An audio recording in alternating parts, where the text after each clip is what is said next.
Mati nyata, mati mungkin kita langsung aja. Korban kan? Satu dari aja tadi. Yes. Korban. Satu bang. Yes doang. Berat amat. Ya. Kemudian kalian sudah.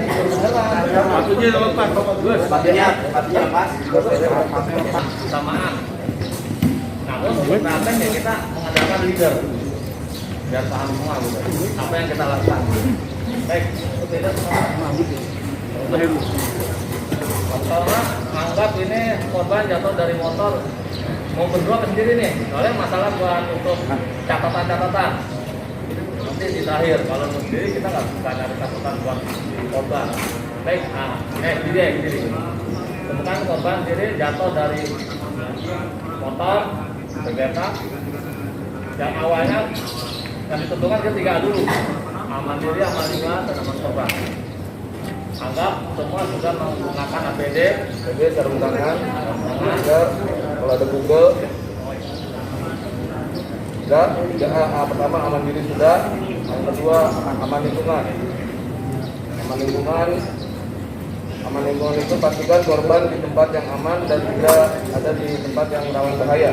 Kalau bisa kita untuk memindahkan dengan cara emergensi kita dibolehkan. Tapi kalau misalkan tidak ada emergensi, kita bisa langsung melakukan yang tahap 3. Tahap 3 adalah aman korban. Aman korban dimulai dari pertama kita cek kesadaran. Cek kesadaran itu kita menggunakan metode APU. A, I, P, U, ya kan? A itu adalah alat yang pertama. A dan suara. Tidak ada respon. Jika tidak ada respon, kita menuju yang P, verbal. Verbal berarti menggunakan tepukan, sentuhan, tepuk. Ya. P, tidak ada respon. Berarti kita melanjutkan untuk yang ketiga, P itu adalah sakit.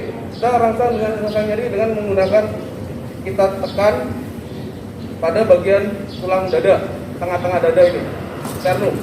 Kita tekan. Kalau orang ini pura-pura pingsan, pasti akan merasakan sakit karena ini nyerinya luar biasa. Bisa dicek sendiri. Kalau misalkan coba cek di sini bagian dada dengan menggunakan ini kita tekan, itu pasti sakit. Orang pura-pura pingsan pasti akan mengeluh.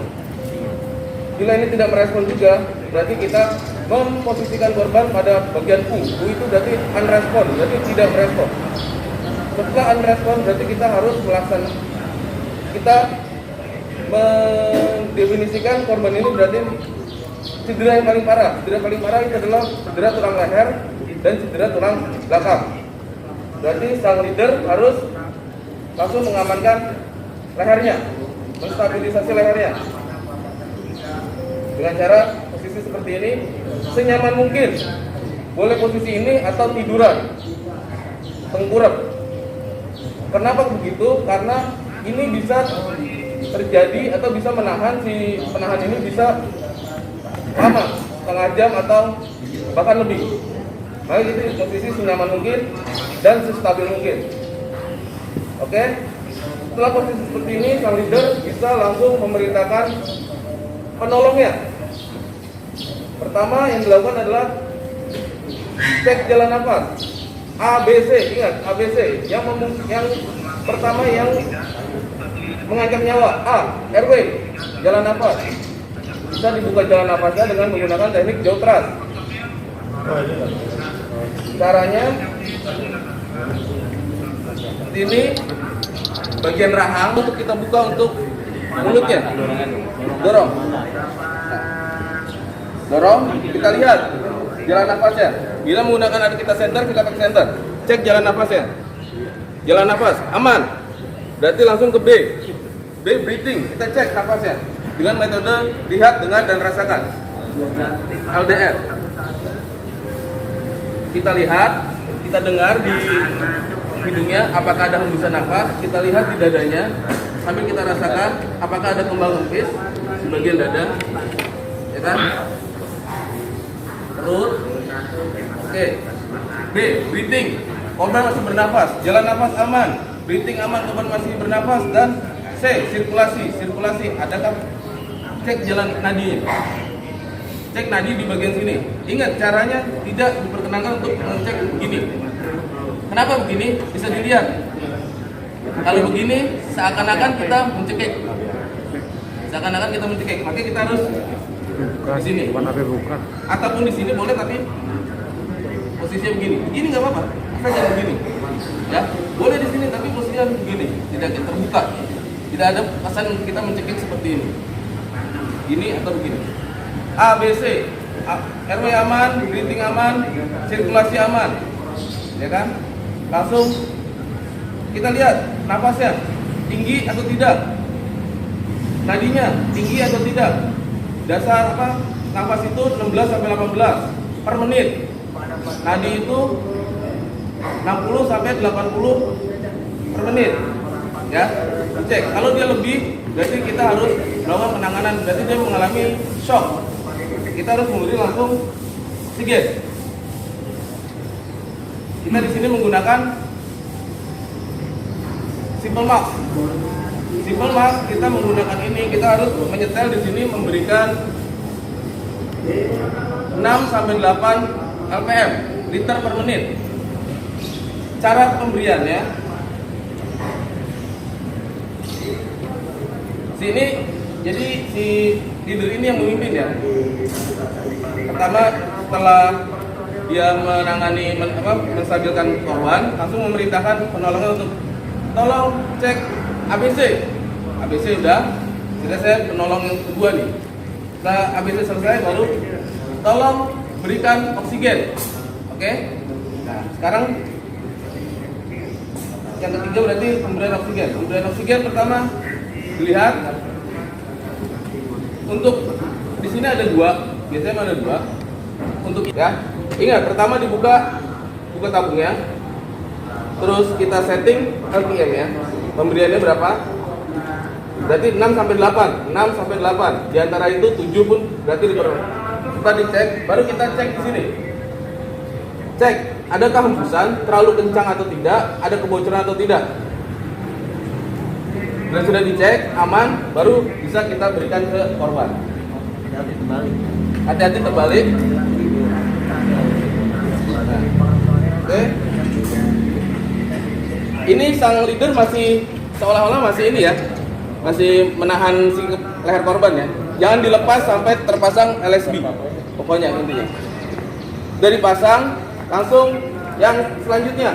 Karena ini kita prediksi patah tulang leher atau tulang belakang, berarti kita harus pasang neck collar. Neck collar. Pasang neck collar. Si leader ini memerintahkan untuk pasang neck collar. Oke, pasang neck collar. Nah, si penolong pertama-tama sebelum pasang neck collar, kita ukur batasannya janggut ini nih sampai ke bahu. Kita ukur, kita cek berapakah. Rata-rata 4 kalau yang standar. Kalau dia gemuk bisa 3. Lebih gemuk bisa lebih pendek lagi. Dia kurus biasanya makin agak panjang lehernya. Kita cek 4 standar 4. Kita setel di sini. Ada setelannya 3, 4, 5 dan 6. Kalau untuk yang model seperti ini berarti kita tertariknya, ini tarik, kita bisa tarik. Setel, naik atau turun. 4. Nah, dah.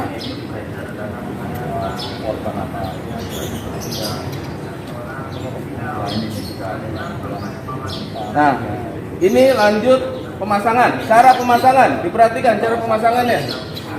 Teman saya Yulianto bisa membantu dari sebelah sana. Udah diukur, Pak. Ada yang ini nih.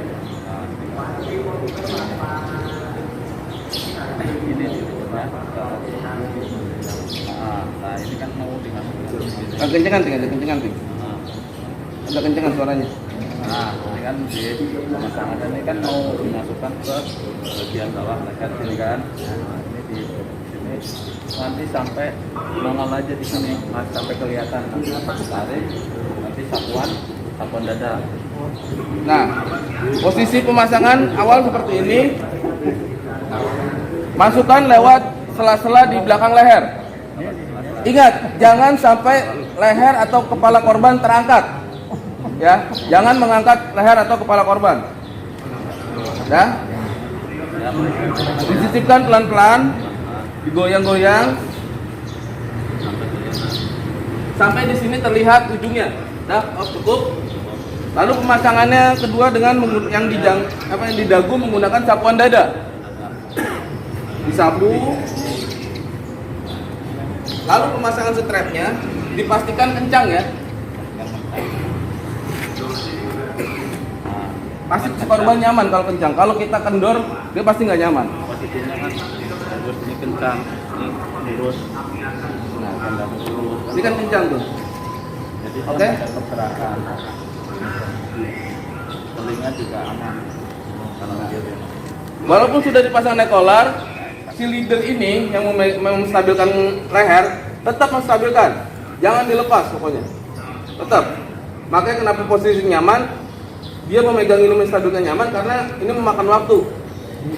Biasanya kalau yang gemuk kayak saya nih, perutnya buncit, agak neken ngap jadinya kalau kelamaan. Nah, ini udah pemberian oksigen, pemasangan neck collar. Lanjut kita, bila ditemukan ada perdarahan, si leader pasti menginstruksikan untuk tutup perdarahan, ya kan? Cara penutupan perdarahan, kita misalkan ada di tangan sebelah kanan. Nah, bila si korban menggunakan lengan panjang, kita bisa expose, atau si luka itu tertutup baju, kita expose, kita gunting sampai si luka itu terlihat. Oke? Kita expose pertama, lalu kita tekan pada titik tekan atau tekan pada luka itu dengan menggunakan kasa. Kita tutup sampai perdarahan itu memungkinkan untuk terhenti. Bila kurang, tambah lagi kasanya. Tapi jangan terlalu tebal. Setelah tertutup dengan sempurna, kita tekan, sambil kita tekan. Si penolong pertama menekan pada titik tekan. Tekan. Jaga si kasa ini. Baru penolong kedua memberi apa ini namanya? Plaster. Minimal 2 sisi.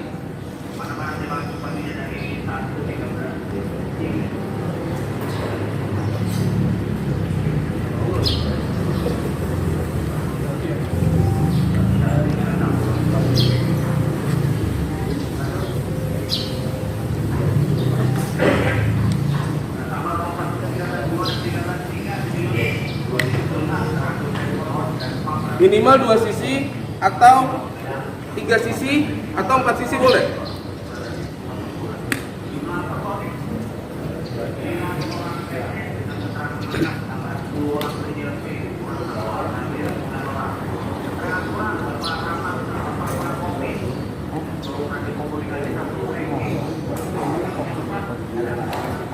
Nah, kurang lebih seperti ini. Pemplesteran merupakan luka pada korban.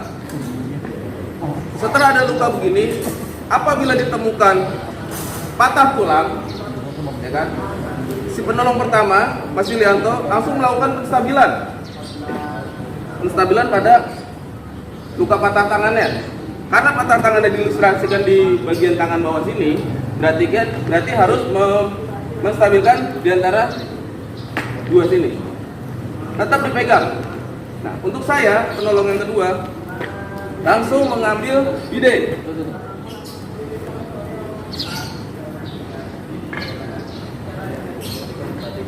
Nah, Ibaratnya ini kan lupa sama daratan. Daratan itu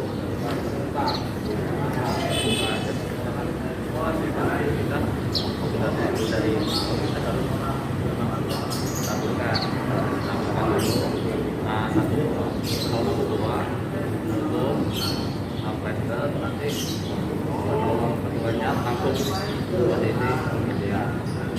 untuk pemidaian kita ambil bidai.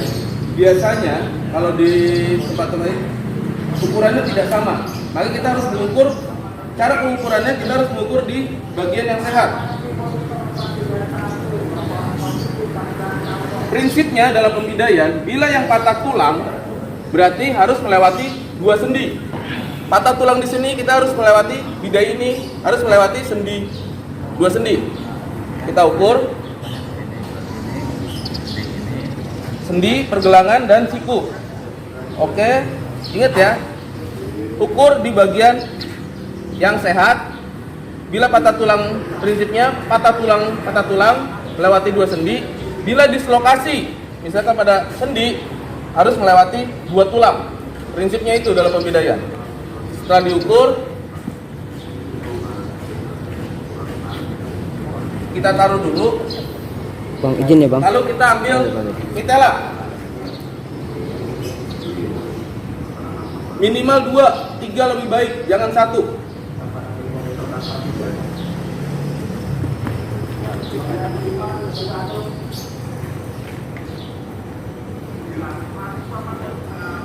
Setelah ambil mitela, kita cari sela-sela yang memungkinkan untuk memasukkan mitela ini.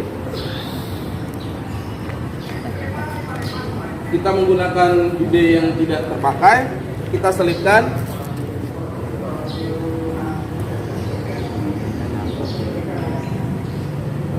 Nah, karena posisi di sini kita ingin mengikat di atas, kita gerakan dengan menyeret pelan-pelan, posisikan di atas. Begitu selanjutnya.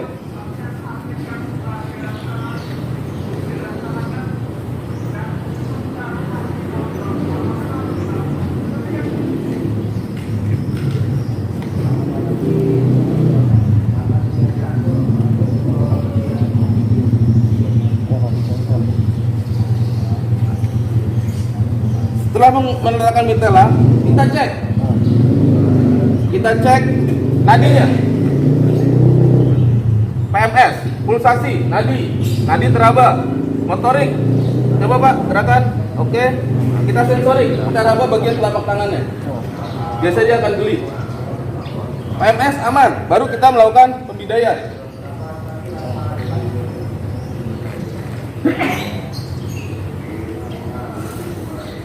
Cara pengikatannya harus ada ikatan, itu harus ada di papan. Lakukan dengan kencang tapi tidak mengikat.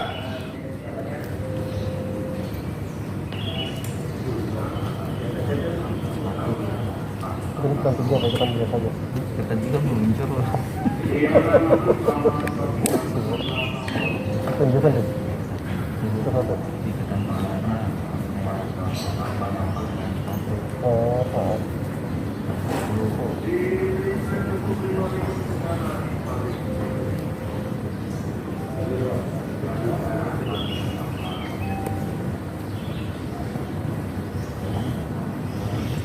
Setelah melakukan pembidaian, kita cek lagi PMS-nya. Pulsasi, motorik, sensorik.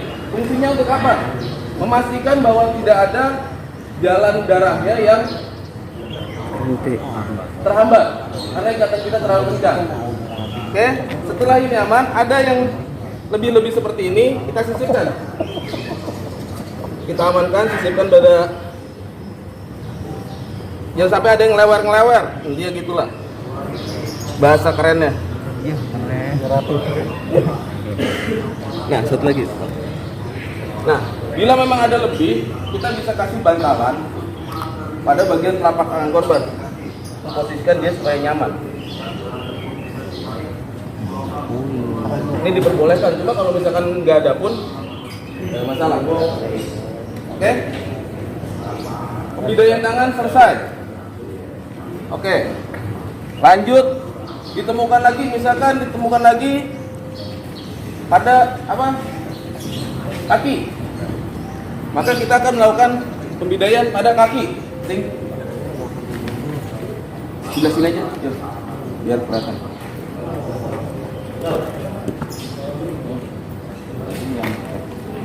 Ya nanti enggak nanti. Oh nanti. Jadi satu-satu di nanti tinggal tubuh. Izin Pak. Yang kiri kanan kiri. Oh, kiri. Nah, ditemukan patah lagi pada bagian kaki sebelah kiri, ya kan? Hampir sama, kurang lebihnya sama kayak tadi. Kita ukur pada kaki yang sehat. Satu orang melakukan penstabilan. Dan si pemasang bidet ini untuk melakukan pemasang bidet. Oke, disebut seperti itu. Sama seperti tadi. Kita masukkan mitela dulu.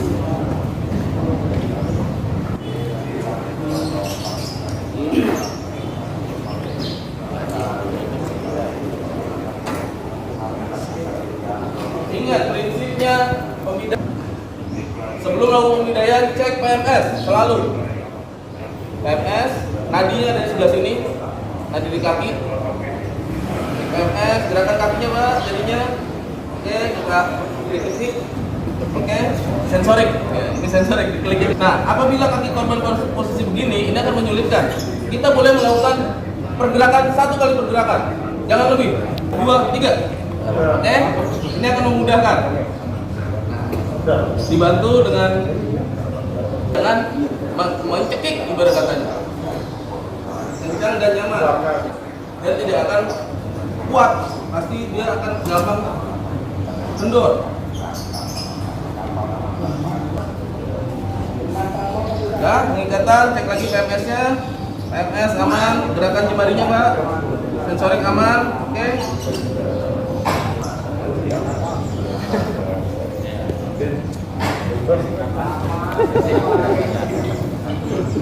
Jadi tidak ada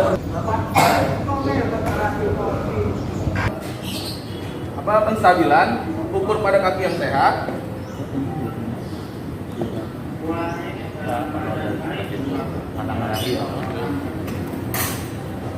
Karena ini patah tulang pada bagian kiri, diusahakan untuk yang melakukan penstabilan di sebelahnya, di seberangnya.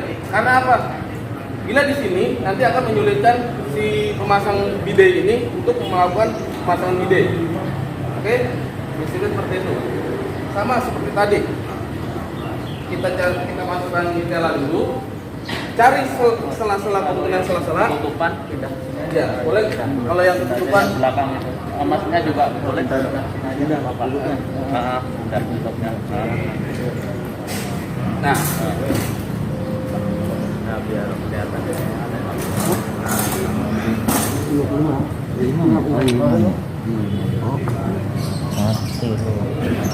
Sudah apa bisa sih? YouTube ya. YouTube ya langsung. Gede ya.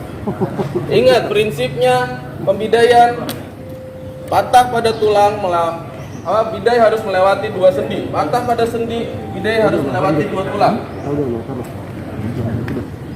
Sebelum melakukan pembidaian, cek PMS selalu.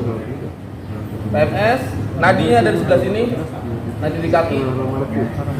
PMS, gerakan kakinya Pak, jadinya.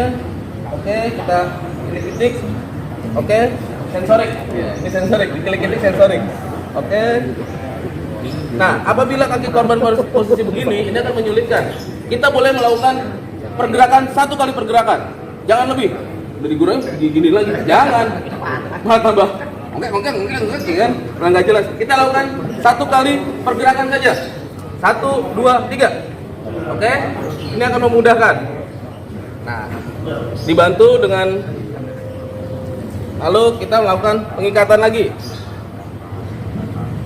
Misalkan kakinya gede, kita nggak bisa nih dengan cara metode seperti ini nih, ya kan? Nggak apa-apa, nggak masalah, 1 aja.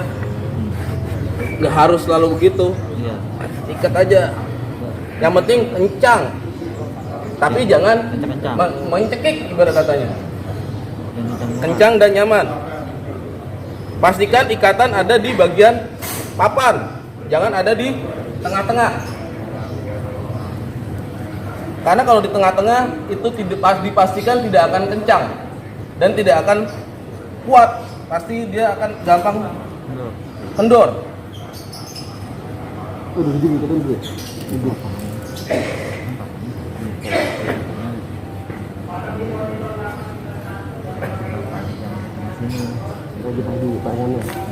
Udah, pengikatan, cek lagi PMS-nya.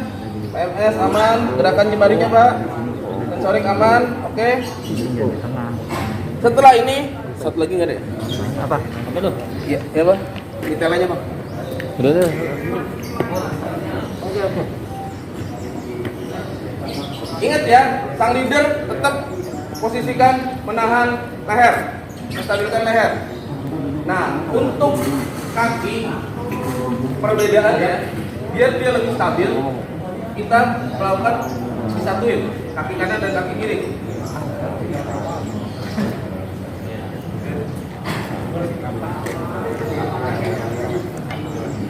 Jadi tidak ada pergerakan tambahan.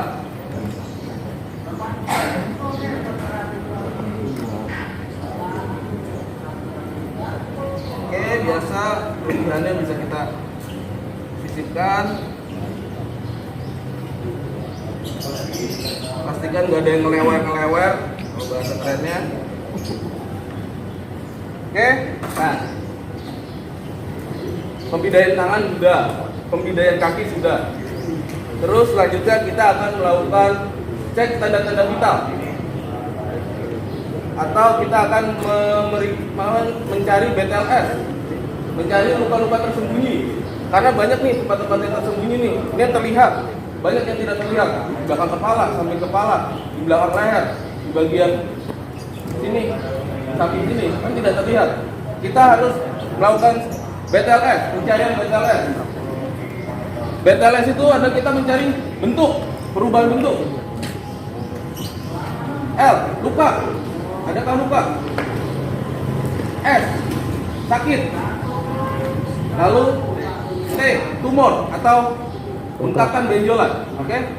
Caranya, Mas Juncing, kita meraba setiap bagian di bagian badan ini. Kita raba. Pertama dari kepala ke kaki, head to toe, kepala ke kaki. Pertama kepala. Ada nanya tuh, kalau perempuan gimana? Ya nanti pasti. Nih, pertama kita kepala, kita raba. Kita raba dengan seperti kita memijat, tapi jangan terlalu kencang. Memijat, ya kan? Memijat, kita raba bagian kepala, lalu kita beginikan. Kenapa kita beginikan? Tidak ada BTLS, karena bila kita ke belakang sini, bila ada luka di samping-samping kepala sini, pasti ada luka dan darah, ya kan? Kalau aman tidak ada darah, berarti aman. Lanjut ke bagian selanjutnya. Nah, tidak ada BTLS. Ada sampai Oh, dilanjut semuanya. sini sambil digoyangin dikit. Kalau ada apa patah itu pasti kedengeran retekan gitu. Ada bunyi krepitasi. Repitasi. Goyangin. Nah, terus sini. Terus lanjut pada bagian torakal atau dada. Ini. Kita cek tulang di sini ada tulang iga, ada beberapa tulang iga. Kita cek, kita raba. Kelihatan nih. Ya. Tulangannya. Nah, kita raba semuanya. Kelihatan semua. Raba sampai ke bagian bawahnya dia. Nah, ini. Nah, kan ada tulangan nih. Nah, terapa. Nah, Nah, di sini akan timbul pertanyaan. nah. Kalau perempuan gimana nih, ya kan? Oh, enak kan? Waduh. Tapi jangan kayak begitu. Untuk bagian dada, untuk perempuan kita hanya memeriksa bagian sampingnya, ya. Atau bagian tengahnya kita dengan punggung tangan ini kita raba bagian tengahnya. Atau dan bagian sampingnya aja. Jangan di tengah-tengah. Enak kan di tengah-tengah. Bangun. Ulang kita. Pak, kencengin dikit Pak, gitu kan. Oke? Nah, untuk bagian dada, ya kan, kita cek semuanya. Adakah BTLS, ya kan? Adakah perubahan bentuk, ya kan? Adakah luka, adakah tumor, adakah sakit.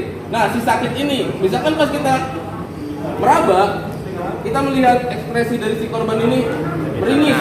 Sini. Atau au kalau dia sadar, ya kan, oh, berarti ada luka nih, ya kan, atau ada perdarahan. Kalau ada perdarahan, kita tangani dulu, kita stop sampai di sini.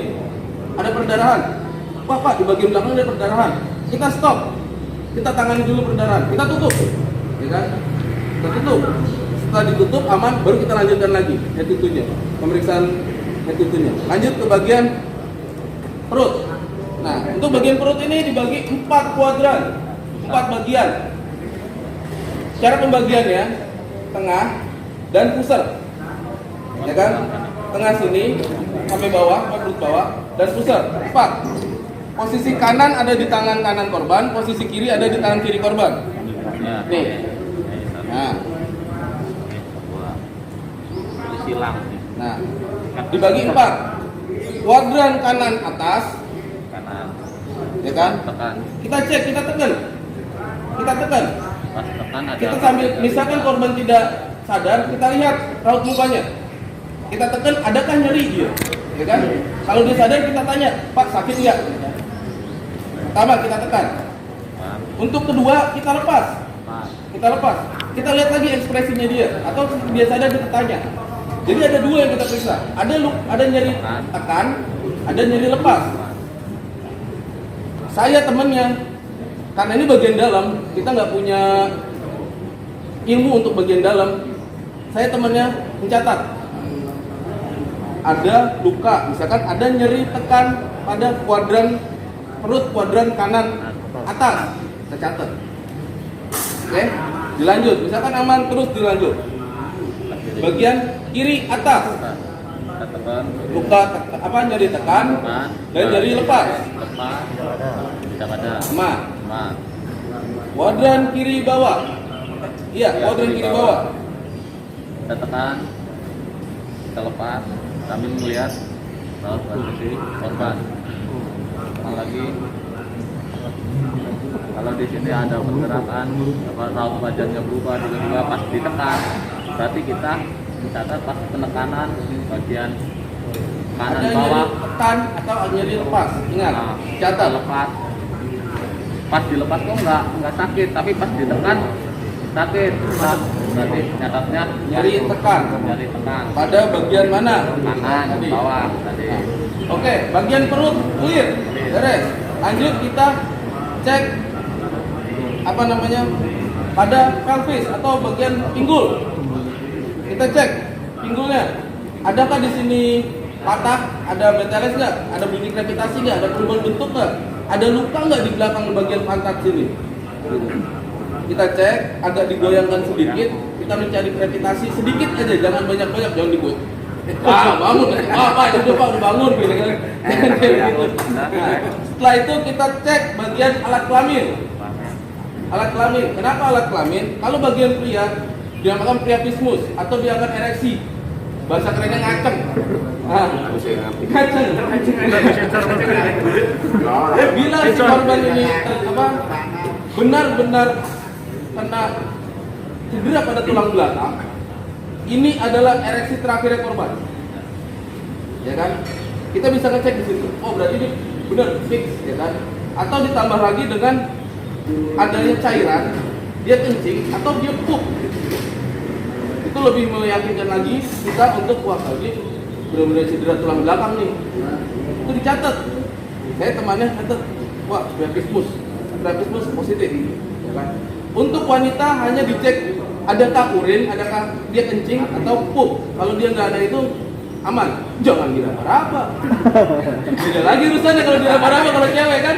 Wah, ini kagak ada priapismus di cewek nih. Ya. Jangan gitu.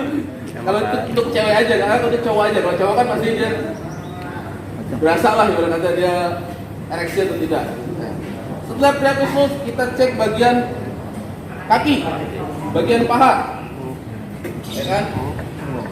Kita cek, tetap kita cari BTLS, kita cari luka yang tersembunyi dari si korban ini, ya kan? Sampai ke bagian bawah. Ini udah, berarti kita karena ini sudah ditangani, kita langsung ke bagian kanan, ya kan?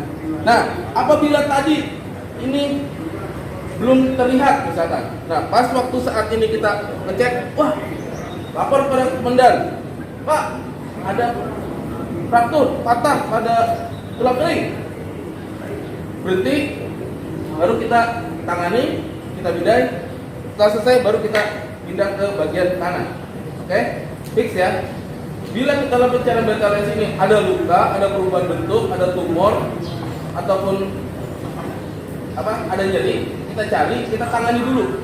Yang bisa kita tangani, luka kita bisa tangani, ya kan? Patah kita bisa tangani. Kita tangani dulu, kita stop pemeriksaan, kita tangani. Baru setelah selesai ditangani, kita lanjutkan pemeriksaan. Fix, udah ya, paham ya? Sudah. Kita cek. Seperti yang pertama, kan lihat ada pendarahan atau tidak sampai ke Nah, setelah ke bawah, ini pada apa? Bagian gerak bawah. Lanjut kita ke bagian gerak atas atau tangan. Langsung ke tangan. Kita cek ke tangan.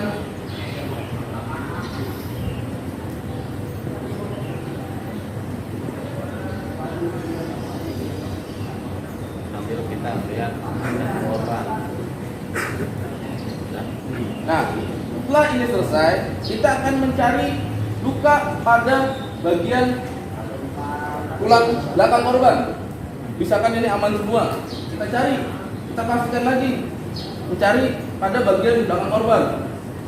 Metodenya menggunakan lock untuk apa korban yang diindikasi patah tulang belakang atau tulang leher. Caranya, nah seperti ini caranya.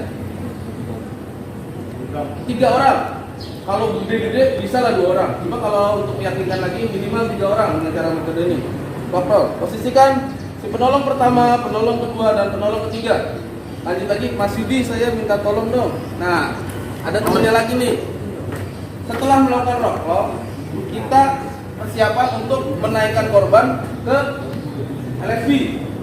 Nah, ini tugasnya, si kepala regu tetap memegang si leher korban. Penolong pembantu pertama memegang bagian masuk Pak, posisikan aja. Ya. Tuh, lihat posisi tangannya menyilang, tangan ya, bahu, tangan. Nah, untuk saya penolong ketiga menyilangkan juga sama. Ya, si penolong keempat bersiap-siap untuk memasukkan si tandu. Oke, hitungan dari si tandu. Kebalikan, balik. Pastikan lihat luka mana yang lebih parah. Karena ini luka tertutup dan ini luka terbuka, berarti kita mengamankan pada bagian yang luka terbuka atau ada perdarahannya. Oke? Hitungan pertama dari kepala regu. 1, 2, 3. Nah, lalu. Nah, posisi seperti ini baru kita cek cara pengecekannya. Dari si penolong pertama. Cek, kita raba, tetap melakukan pencarian BTLS. Oke, tik. Iya, raba udah. Nah, udah. Lalu yang ketiga, kita cek sini bagian pantat, bagian belakang sini, bagian ini kita cek. Oke, BTLS aman. Baru kita memposisikan korban pada LSB. Oke, hitungan ketiga lagi. Terus. Nah, udah hitungan tetap pada kepala regu. 1, 2, 3. kelihatan ya. Oke. Nah, di sini masalah ada lagi. Posisi korban tidak lurus pada LSB. Ada caranya. Kita menyeret dengan cara zigzag. Kita seret atau kita dorong ke atas pertama atau ke bawah. Kita posisikan lihat. Oh, ini terlalu ke atas. Berarti kita pertama pergerakan kita ke bawah dulu. Tapi zigzag ya. Tarik ke bawah, baru tarik ke atas. Kita posisikan seperti itu. Hitungan tetap pada kepala regu. Oke, persiapan untuk memposisikan korban. Oke. Turun 1, 2, 3. Oh, tadi Ini licin dong. beratan korbannya. Ini yang itu saya kabel. Jangan pergi pegangin. Ini tetap ditahan. Yuk. 1, 2, 3. Oke, turun. Naik 1, 2, 3. Nah, Berapa dosa? kurang naik nggak? Kurang naik gitu. Biar posisi kepala ya, biar pas dia di immobilizer ya. 1, 2, 3. Ah, udah pas? Udah. Oke. Nah, cara metode seperti ini. Tidak ada cara mengangkat. Jangan salah. karena ini pasien cedera tulang belakang. Karena kira ada di angkatan sedikit itu akan kemungkinan menambah cedera pada si korban. Setelah ini baru dilakukan cek TTV. TTV itu tanda-tanda vital. Tanda-tanda vital itu meliputi apa saja? Pertama, suhu.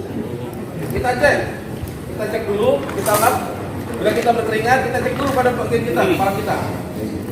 Hangat nih, seperti ini hangatnya. Lalu kita posisikan ke jidat korban. Ayo, kita cek. Nah, normal, hangat atau dingin, ya. Normal, panas atau dingin. Di TV pertama, suhu sudah. Lalu kedua, cek nadi korban. Kita cek di sini. Oh, cuma. Ya, kita cek nadi 60 sampai 80 kali per menit. Hitungnya per 15 detik aja. Agar kita bisa menggunakan jam.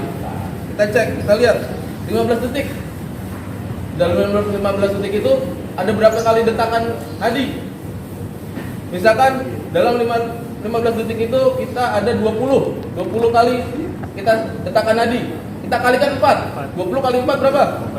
80. Berarti normal, ya kan? 60 sampai 80. Setelah itu kita cek napasnya. Kita bisa sambil begini. Kita sambil. Jangan sekali-sekali ngomong ke korban, "Pak, saya cek napasnya ya." Kenapa nggak boleh begitu? Biasanya si korban akan melakukan seolah-olah, "Wah, saya normal." Dia mengatur napasnya dia, ya kan? Atau dia, "Wah, saya sakit." Gituin kan, biar kelihatan sakit padahal normal, ya kan? Kita ngomong gini aja, "Pak, saya cek dulu nadinya ya." Sambil kita cek nadinya, sambil nanti setelah nadi selesai baru kita cek nafasnya, ya kan? Kita rasakan kembang kepisnya dia, ya kan? Kita rasakan nafas itu 16 sampai 18 kali per menit. Tapi kita ngitungnya tetap per 15 detik aja, gak usah jauh-jauh. 15 detik kita lihat, wah 4 kali nafasnya dalam 15 detik, kita kalikan 4, 16, normal. Oke, caranya seperti itu. Setelah ini suhu sudah, nadi sudah, nafas sudah. Yang terakhir adalah cek tekanan darah. Cek tekanan darah. Ada yang sudah pernah cek tekanan darah? Yang Pak? Mas Yudi. Tolong di nanti. Untuk cek tekanan darah bisa nanti Mas Yudi, pasti ada alatnya, masih ada kayaknya nih. Pasti. Nanti bisa di-share. Lumayan. Untuk tensi goceng. Dibantu sama Mas Yudi. Sekarang kita skip dulu. Gula darah. Soalnya satu-satu kita bakal lama nih, ya kan. Setelah cek tekanan darah, baru kita iya. Nah, yang kurang lebih kita nih mau Mas Junting gimana? Jadi ini kan kalau ini kan detak terakhir apa detak pertama. Jadi kita periksaannya ini bulan terpasang, kita dengerin ini dipasang di sini.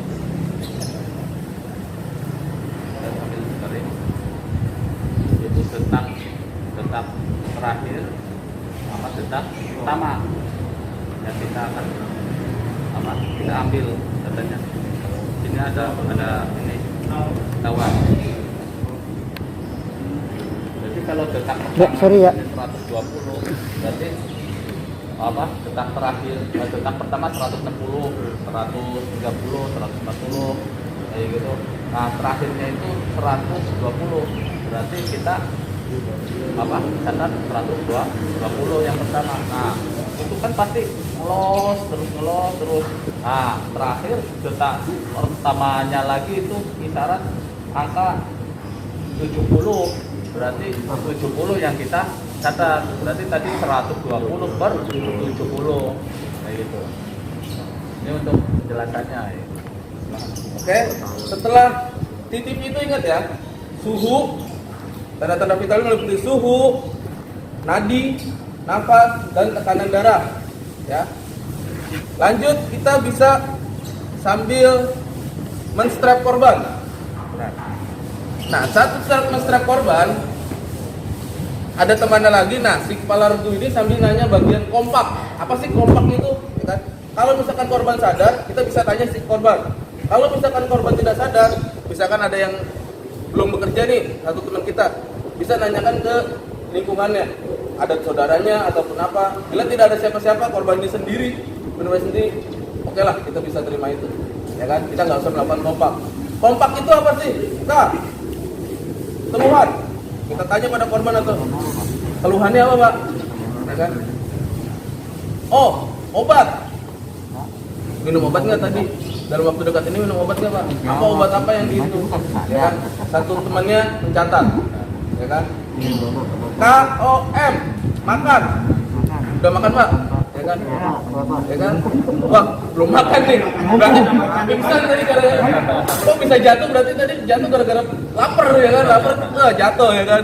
Makan tadi makan terakhir jam berapa? Tadi makan apa ya kan? Ditanya. KOMP, penyakit. Pak punya penyakit apa ya kan? Ayan ya kan? Kita nggak tahu dia. Ayan kan bisa jadi naik lagi naik motor, ayan kambuh kan jatuh gitu kan? Alergi. Pak ada alergi apa?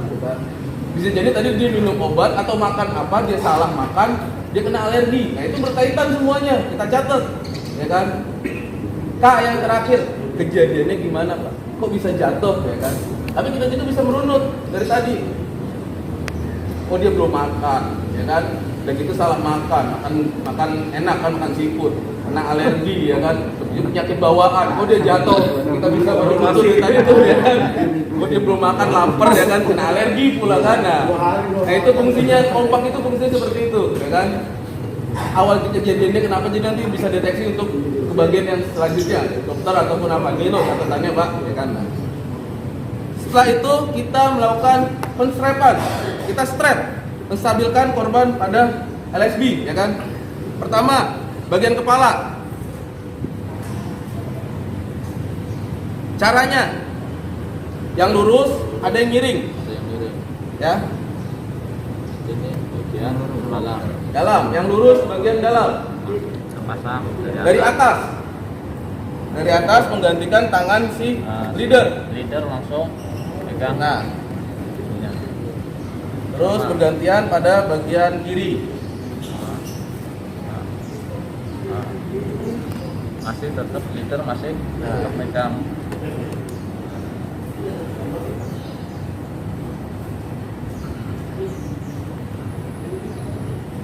Terus pasang untuk bagian ikat, bagian dahinya, jidat.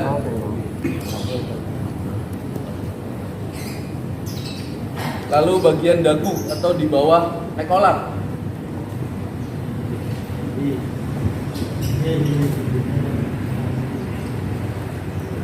Ingat, jangan menjepit si selang karburator, selang oksigen.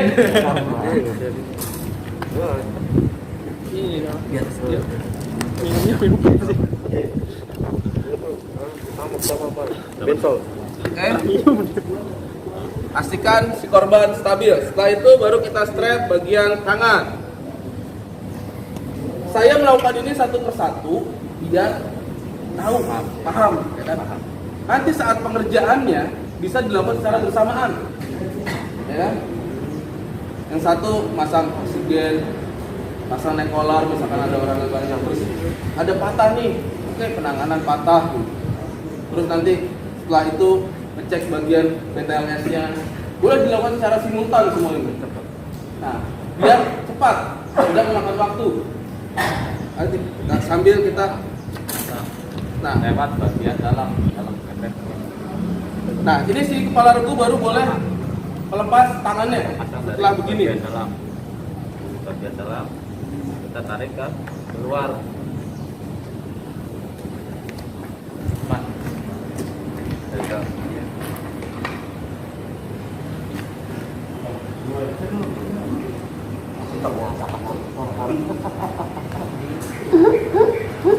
Ini kan lewat bagian ketiak.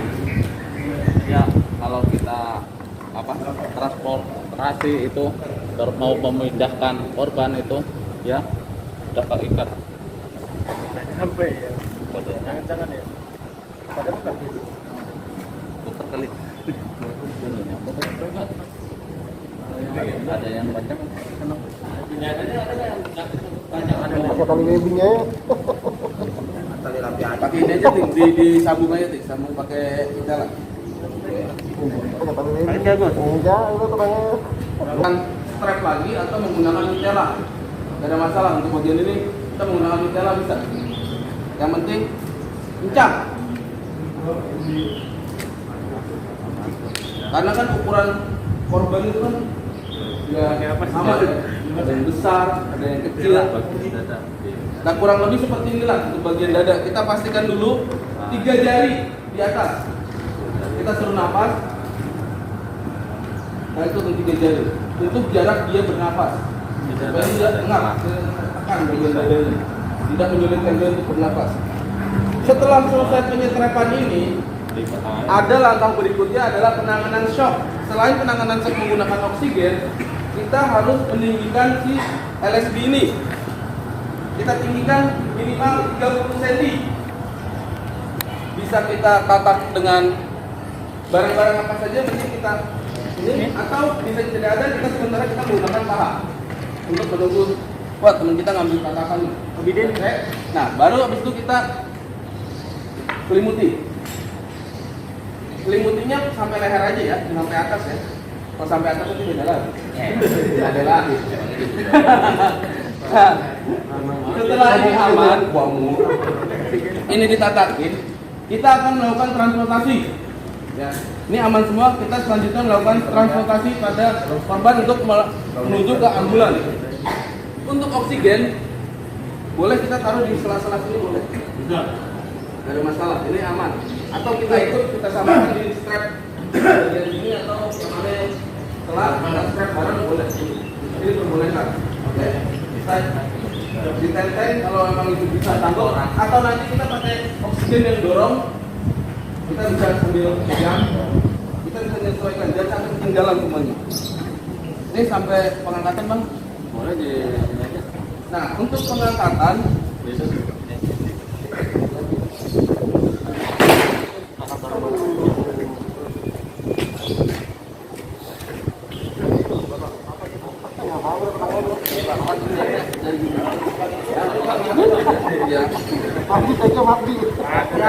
untuk pengangkatan metodenya si penolong ini kaki yang tekuk itu bagian dalam, yang ditekuk itu semua bagian dalam. Jangan yang satu begini, yang satu begini, jangan ya, semuanya bagian dalam. Samakan persepsi semuanya seperti ini. Nah, balik tetap hitungan dari kepala regu. Ini sebelah sini. Nah, untuk memudahkan kita mengangkat, pastikan yang ditekuk bagian dalam. Hitungan 1, 2, 3. Nah, untuk melangkah kita pun sama, bagian dalam dulu. 1, 2, 3, jalan. Untuk penempatannya tetap tekuk bagian dalam. 1, 2, 3. Nah, ya kan? Enak. Nah, kurang lebihnya seperti itu. Nanti kita bakal praktek ada dua sesi. Praktek di sini dan praktek di sana. Kita akan melakukan praktek, tapi kita lakukan dari sana bersama atau bersama-sama. Tergantung dari si kepala regunya. Kalau mau dikatakan apa untuk anggotanya. Ada yang ingin ditanyakan? Dari rahang ke bawah 4. Ini keluar ada beberapa variasi sih. Kalau ada tinggal nyetel nggak perlu setel, yang penting ada tulisannya. Ada. Itu setel. Udah, ini dibalik dalam. Nah, sampai nongol posisinya dari sebelah kanan.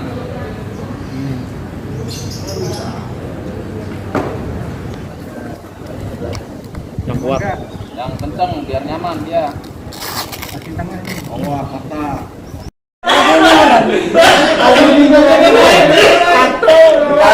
Tarik turun. 1, tarik naik.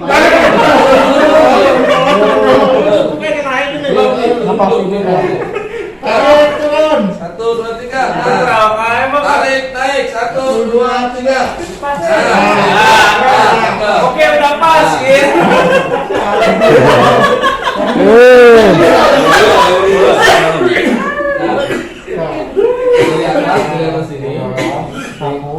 Bahwa sapu nih nepetin sini bahu. Kalau sih kalau suka ngelawak sih. Ngelawak, terus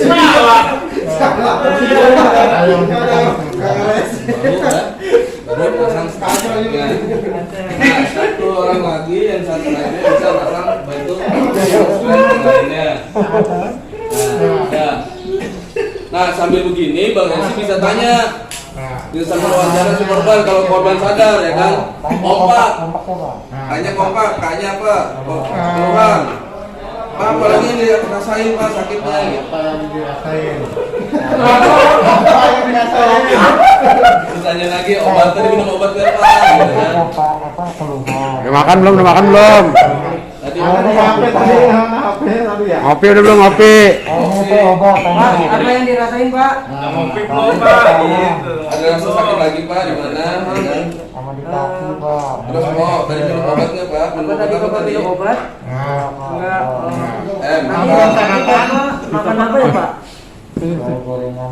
Oh iya Pak. Belum penyakit bawaan ya Apa Pak? ada penyakit bawaan?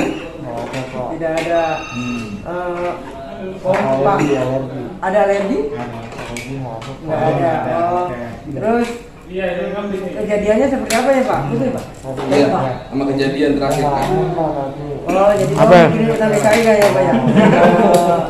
Apa Pak Hari? Ya, aja lebih jelas ya Pak. Dia lunas, Pak. Nah, Oke, terima kasih Pak. Ngomong banget.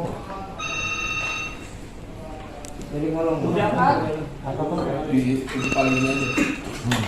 Kita ini lepas ya. Udah lepas doang. Nah, udah ini kalau Apinya asal itu.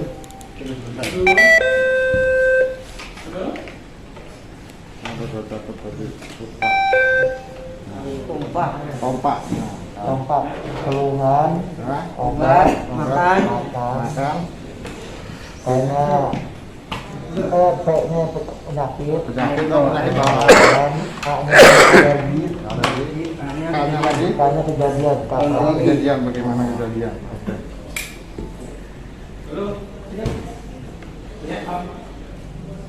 Apa tuh?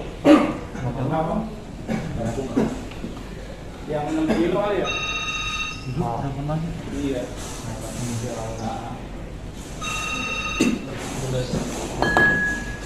Amankan. Tetap korban tetap. Iya Pak. ini panjangnya. Tiga. Ini kosong ya? Iya. Kosong. Ini sebenarnya ini bisa di sini atau bisa dinaikkan di bagian pinggul. Untuk melindungi tangan ya. Ini pinggul aja nih kalau mau. Tangan aja itu melindungi biar tangannya rapet gitu loh. Iya, pinggul. Persiapan diangkat Ndra. Jangan lupa diselimutin, Dim. Kalau tabung bisa, kalau orangnya dikit bisa taruh sini. Orang banyak ya. Orang cuma bertiga, berdua bisa. Kalau orangnya banyak bawa sendiri. Ridernya Pak Rezi dong. Komandannya Pak Rezi. Saya cuma bawah kanan. Ada sih, ada. Kalau perang mobilnya ada yang oleh, sekarang enggak. Terus itu kalau misalkan diangkat 30 cm, kalau misalkan masih menunggu ambulan bisa diangkat dulu dengan handshot, diangkat 30 Kaki cm. diangkat sedikit. Kaki diangkat sedikit, ya kan? tumpangin Gus. Tumpangin ke paha. Selimutin. Jangan lupa paha. Nah, baru diselimutin. Ini untuk penanganan shock. Itu kosong apa isi tuh? Ya kosong. Copot aja, copot. Enggak laku dulu ditanya dan udah Enggak Nah, lama. nah, ini kalau misalkan ambulan udah datang baru kita bisa melakukan transformasi pengangkatan. Ya. Angkat. Cut. Nah, leadernya nih. 1, 2, 3 angkat. Ya. Posisi kaki di dalam. Udah. Ya. 1, 2, 3, angkat. Terus. Ulangi. Baik tuh. Ulangi. Ulang. Ngangkatnya. Itu bantuin Pak Awan. 1, 2, 3. Bareng. Udah baru boleh lepas. Baru. Ya. 1, 2, 3 kaki dalam semua. Nah, Baru udah. gerakannya. 1, 2, 3 turun kaki dalam satu. Korbannya siapin. Nah, oke. Sip, bongkar. Ya.